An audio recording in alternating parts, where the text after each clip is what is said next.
എന്തായിരുന്നു, എങ്ങനെ വലുതായി, ഇപ്പം എന്താണ് എന്നൊക്കെ ഓർത്ത് പറയണം എന്നാണ് ജെ.കെ.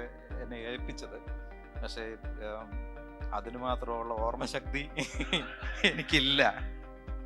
ഈ കമ്പനിയിൽ ഇനിയും ഒരുപാട് ദൂരം നമ്മളോട് കൂടെ നിങ്ങളെല്ലാവരും ഉണ്ടാകുമെന്ന്, നിങ്ങൾ എംപ്ലോയീസ് മാത്രമല്ല അവരുടെ കുടുംബവും ഒരു കുടുംബമായിട്ട് നമ്മളോട് ഒപ്പം ഈ യാത്രയിൽ ഉണ്ടാകും എന്നെനിക്ക് ഉറപ്പുണ്ട്. പ്രൊഫഷണൽ കയറിയപ്പോൾ മുതലുള്ളൊരു ആഗ്രഹമായിരുന്നു സ്വന്തമായിട്ടൊരു IT കമ്പനി, അതിൽ വർക്ക് ചെയ്യണം, അല്ലെന്നുണ്ടെങ്കിൽ സ്വന്തമായിട്ടൊരു കമ്പനി തന്നെ സ്ഥാപിക്കണം, അത് വളർത്തിയെടുക്കണം എന്നുള്ളത്. ഏകദേശം അത്തരമൊരു അവസരമാണ് എനിക്കിവിടെ കിട്ടിയിരിക്കുന്നത്. അത് ഈ കമ്പനിയുടെ ഒരു മികച്ച ഘടനയുടെയും സംഘടനയുടെയും അതിൻ്റെ നടത്തിപ്പിൻ്റെയും കാരണമാണ്.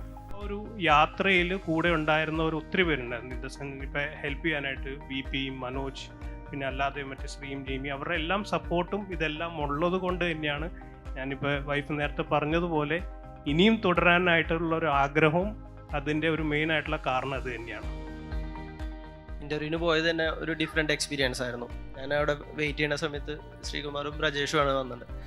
അവർ തമ്മിൽ സംസാരിക്കണത്, നമുക്കെന്നാ മോളിക്ക് പോയാലോ എന്ന് ചോദിച്ചു. അപ്പോൾ ഞാൻ വിചാരിച്ചു മുകളിൽ കമ്പനിയുടെ ഓഫീസ് ഇൻ്റർവ്യൂസൊക്കെ അവിടെ നടക്കുമായിരിക്കും എന്ന് വിചാരിച്ചു. ഇവർ നേരെ ലിഫ്റ്റ് കയറി നേരെ പോയത് 7th ഫ്ലോറിലേക്കാണ് തേഴ്സിനയുടെ. ഇൻ്റർവ്യൂ അവിടെയായിരുന്നു, ഫുഡ് കോർട്ടിലായിരുന്നു. ഇൻ്റർവ്യൂ ഒക്കെ കഴിഞ്ഞ് തിരിച്ചു വന്ന് അപ്പോയിൻമെൻറ്റ് ലെറ്റർ തരാണ് ചെയ്തത്. നമ്മൾ ജോയിൻ ചെയ്യുമ്പോൾ അന്ന് കേട്ടിട്ടുള്ളൊരു ഡയലോഗ് ഉണ്ടായിരുന്നു, you never love your company because we don't know when the company will stop loving U എന്നുള്ളത്. പക്ഷെ അത് കംപ്ലീറ്റ്ലി പൊളിച്ചടിക്കുക ഒരനുഭവമായിരുന്നു എനിക്ക് എക്സ്പീരിയൻസിൽ.